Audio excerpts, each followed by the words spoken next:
যে দোসরা মার্চের আসম আব্দুর রবের সেই সাহসী ভূমিকা, শুধু দোসরা মার্চ কেন, সেই সময় আন্দোলনের মধ্যে, সংগ্রামের মধ্যে, মুক্তিযুদ্ধের মধ্য দিয়ে যে ভূমিকা, সেই ভূমিকাকে কি কোনোভাবে অস্বীকার করা যায়?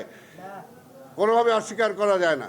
কিন্তু আমরা দেখেছি তো স্বাধীনতার পরে একটা কথা শুধু যদি বলি, এই আওয়ামী লীগেরই তো সাথে সহযোগী সংগঠন ছিল ছাত্রলীগ, কিন্তু আওয়ামী লীগ যতদিন ক্ষমতায় ছিল কোনোদিন কি ছাত্রলীগের সেই গৌরবোজ্জ্বল ভূমিকাকে তারা স্বীকার করেছে?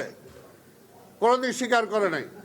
ছাত্রলীগ যে সমস্ত কাজ করেছে সেই সময়, ছাত্র রাজনীতি করতে যে যারা সেই কাজগুলো করেছে, তাকে কোনোদিন কোনো স্বীকৃতি দেয় নাই, কোনো স্বীকৃতি দেয় নাই। এটা তো বাস্তব, এটা তো অন্য মিথ্যা কথা না। কাজে এই কথাটা তো মানতে হবে। সেই জায়গায় এখন পরিষ্কার যে রাজনীতিটা যাতে আবার ওই জায়গায় ফিরে না যায়।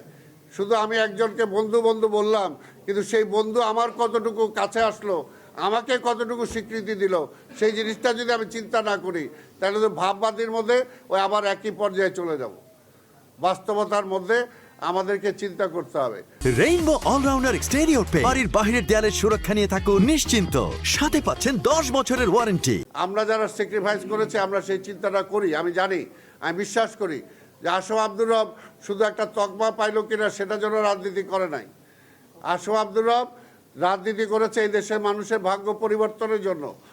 আমার জীবনের শেষ সময় পর্যন্ত সেটার জন্য সে লড়াই করে যাবে, এটা আমাদের বিশ্বাস, সেটা সে করে যাবে। কিন্তু তাই বলে আমাদেরকে কখনো ওই আসল জায়গাটাও চিন্তা করতে হবে যে আজকে কেন জাসত্তালে এতগুলো বিভক্তি হইলো, কেন, কী কারণে বিভক্তি হলো। আজকে এই প্রশ্নের উত্তরটা তো আমি আপনাদের কাছে চাই। এই প্রশ্নের উত্তরটা যদি পাওয়া যায় তাহলে আজকে দেশের অবস্থাটা ঠিক হয়ে যাবে। আগে গণতন্ত্রটা প্রতিষ্ঠিত হোক, 5 বছর পর পর একটা নির্বাচন হবে, এইটা প্রতিষ্ঠিত হোক। 5 বছর পর পর নির্বাচন হবে এবং সেই নির্বাচন কোনো দলীয় সরকারের অধীনে হবে না, সেটা অন্তত কেয়ারটেকার সরকারের অধীনে হবে, সেটা অন্তত প্রতিষ্ঠিত হোক। আজকে শিক্ষা অঙ্গন সহ আজকে সাংস্কৃতিক অঙ্গন, প্রত্যেকটা অঙ্গনকে যে আজকে ধ্বংস করে দেওয়া হয়েছে, আজকে আধিপত্যবাদী শক্তির বিরুদ্ধে যে আমরা লড়াই করছি, সে আধিপত্যবাদী শক্তি যাতে আবার আমাদের উপরে খবরদারি করতে না পারে, সেই জায়গাটা আমাকে বুঝতে হবে। আজকে সেই আধিপত্যবাদী শক্তির এখনও কিন্তু শেষ হয়ে যায় নাই। তারা এখনও কিন্তু চেষ্টা করছে কিভাবে আবার তাদের পুনর্বাসন করতে পারে।